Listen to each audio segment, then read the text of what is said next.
Now then, Scunny fans, just home from a happy Attis Arena or Glanford Park, whichever you like to call it. What a wonderful afternoon that turned out to be. It certainly didn't look like it was going to be in the first half. It was quite an awful game of football.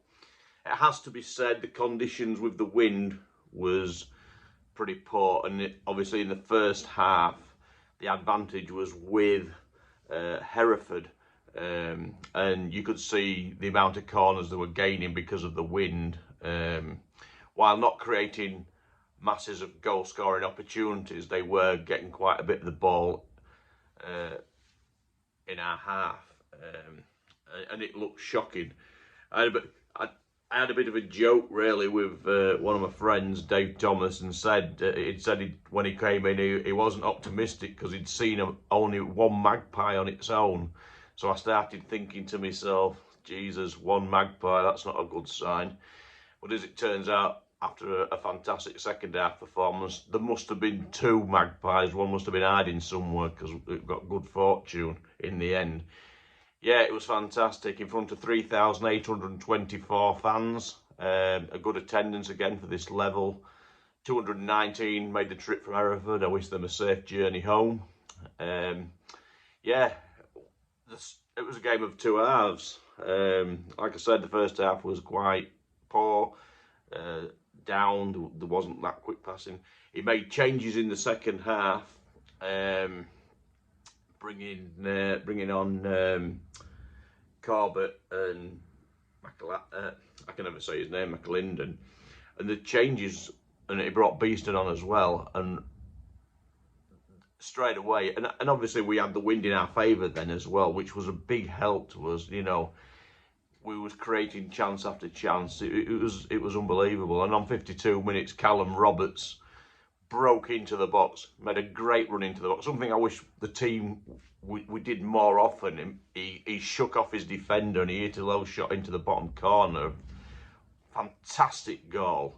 And then on 55 minutes, we get a great free kick. And again, Roberts is in the thick of the action by taking the free kick. And it's a screaming free kick. Rattles off the crossbar. And who's there to head in the rebound? Coogan. Absolutely fantastic. So we're on 55 minutes. We're now 2-1 up. Everything's happy. Everybody's bouncing, singing, the noise.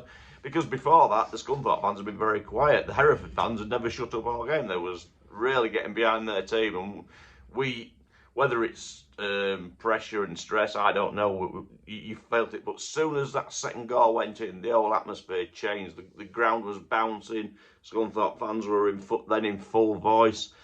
And then we get to 88 minutes, and Butterfield, some really good work from Butterfield, dribbling the ball round the players and really taking the mick how he plays is fantastic.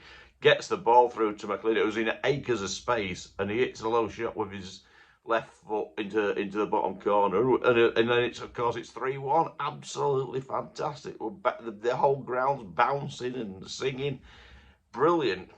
But then for all that, I mean, they were all good goals, it has to be said. But the best was yet to come on 83 minutes.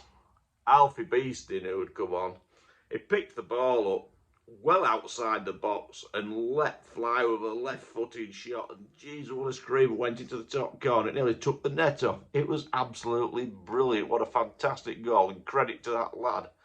Because I think all the changes today were good.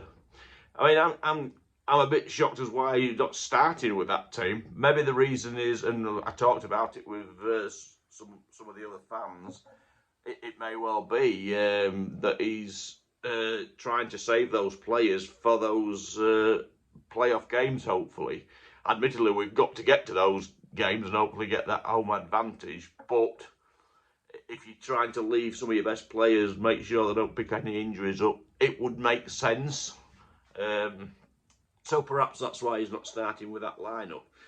And so far it is working, and the good news was that Chorley have lost, which was fantastic. Brackley have still won, but as long as we win our remaining two games with Blyth Spartans and the away game at Gloucester, we will secure that vital second spot that gives us 2 games with home advantage, which is what we really need to do. And looking at that team in the second half, we're going to have to be like that in them playoff games. And if we are, we will be looking at promotion. And you know, all right, it would have been very nice to go up as champions, but in a sense, it might, if we do go up via the playoffs, it's a bit more money for the club, 2 fantastic games for the fans, and some excitement and more money into the coffers. So it could be the best way. Obviously, if you get into the playoffs and lose, it's not great fun. But let's try and be optimistic. Let's be positive, and let's see you all back next week on Saturday, where we're at home to Blythe Spartans.